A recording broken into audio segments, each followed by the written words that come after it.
एक दिन अर्जुन ने हमारे श्री कृष्ण से पूछा, प्रभु, कुछ लोग बड़े बड़े पाप कर जाते हैं, फिर भी उन्हें कभी पाप क्यों नहीं लगता?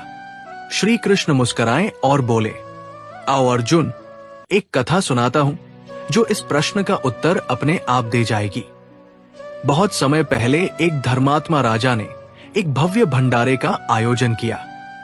सैकड़ों ब्राह्मणों को आदरपूर्वक भोजन कराया जा रहा था। राजा स्वयं पंक्ति के अंत में बैठा था और वो एक ब्राह्मण को भोजन परोसने गया। उसी समय आकाश में से एक चील मरे हुए सांप को लेकर उड़ती हुई निकली।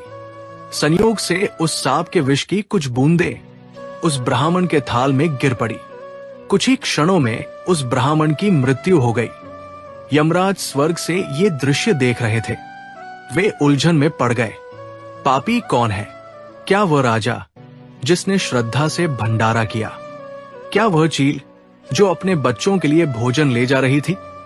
या वो मृत सांप जिसमें अब जीवन ही नहीं था? यमराज को किसी में भी दोष नहीं दिखा। समय बीत गया। कई महीनों बाद कुछ ब्राह्मण उस राजा से मिलने के लिए राजमहल जा रहे थे। मार्ग में उन्हें एक स्त्री मिली।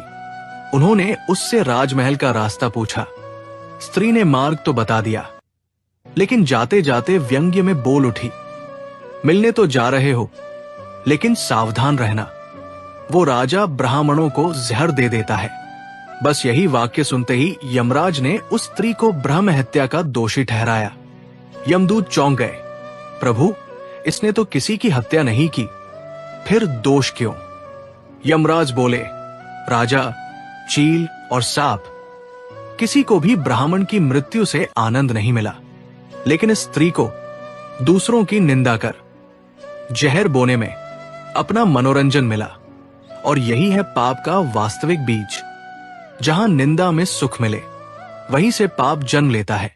याद रखो, पाप केवल कर्म से नहीं होता, भावना से भी होता है। और जब हृदय किसी के पतन से संतोष पाने लगे, तो समझो आत्मा का पतन शुरू हो चुका है।